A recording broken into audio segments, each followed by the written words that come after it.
यह कहानी है दिल्ली में रहने वाली काव्या की। काव्या दिल्ली में अपने माता पिता के साथ रहती थी। काव्या बहुत ही फूडी किस्म की लड़की थी जिसको फास्ट फूड खाना बहुत पसंद था। वह अलग अलग जगह पर जाती और वहां की डिफरेंट फास्ट फूड ट्राई करती।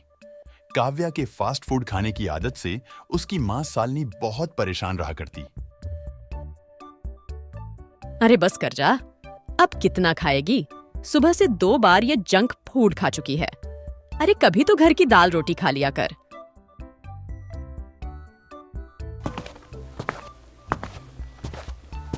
माँ, क्या हुआ आपको? सुबह सुबह क्यों शुरू हो गई? मैंने बस सुबह से एक पिज्जा, 2 बर्गर और एक सैंडविच ही तो खाए हैं।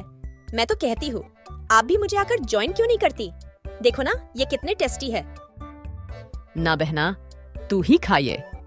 मुझे तो घर की बनी दाल रोटी ही खानी है। और तू मेरी बात मान, ये सब खाना छोड़ दे, वरना बाद में बहुत पछताएगी। माँ की बातों का तो मानो जैसे काव्या पर कोई असर ही नहीं पड़ता। काव्या को तो बस हमेशा ही जंक फूड खाने की सुझी रहती। ऐसे ही दिन बीतते जाते हैं, मगर काव्या थी जो दिन भर जंक फूड खाती रहती।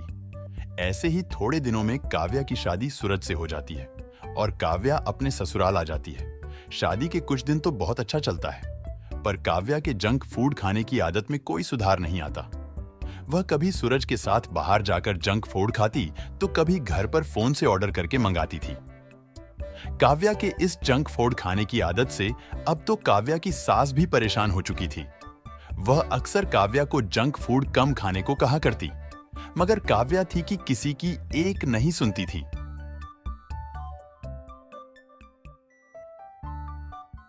बहू, तेरा खाना कहाँ है?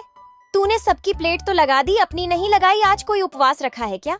नहीं माँ जी, आप खाइए। ये खाना मैंने तो अपने लिए पिज्जा ऑर्डर किया है। मैं तो आज वही खाने वाली हूँ। अरे बहू, तूने कल रात में ही तो पिज्जा खाया था, अभी तो रोटी खा ले। नहीं माँ जी, मुझे तो बस पिज्जा ही खाना है। इतने देर में काव्या का पिज्जा भी आ जाता है।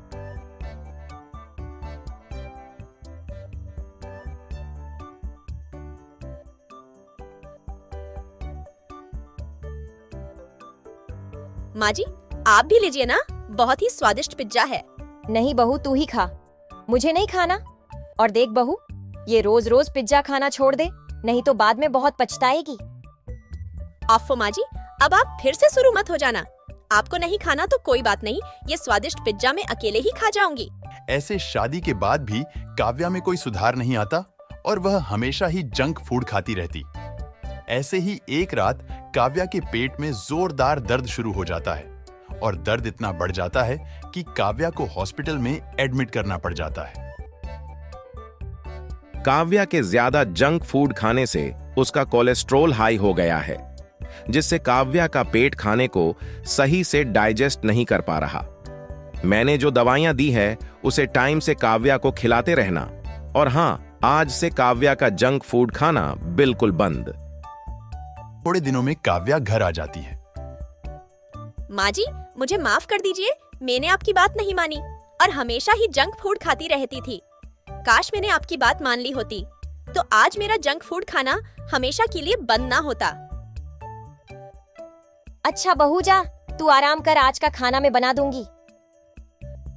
काव्या इस बात से बहुत उदास थी कि उसकी गलती की वजह से उसका जंक फूड खाना हमेशा के लिए बंद हो गया, क्योंकि अधिक जंक फूड खाने की वजह से उसका स्टमक कमजोर हो गया है और अब वह इतना हेवी खाना डाइजेस्ट नहीं कर पाएगी। डॉक्टर ने काव्या को केवल घर का खाना खाने ही सलाह दी थी। काव्या का उदास मन उसकी सांस पढ़ लेती है, पर वह भी अब क्या करती। ऐसे थोड़ी देर बाद सब खाने की टेबल पर बैठते हैं। काव्या भी चुपचाप खाने की टेबल पर उदास बैठी थी। तभी काव्या की सास सबके लिए खाना लगाती है। माँ जी, ये क्या है? माँ जी, ये दिखने में तो बिल्कुल पिज्जा जैसा है। अरे बहू, एक बार खा कर तो देख, खाने में भी ये पिज्जा से कम टेस्टी नहीं होगा। काव्या एक टुकड़ा उठाती है और खाती है। माँ जी, ये तो बहुत टेस्टी है। हाँ बहू, टेस्टी भी और हेल्दी भी। ये आटा पिज्जा है जो कि केवल हरी सब्जियों और पनीर से बना है। इस तू कितना भी खा, ये कभी नुकसान नहीं करेगा। और हेल्दी का हेल्दी।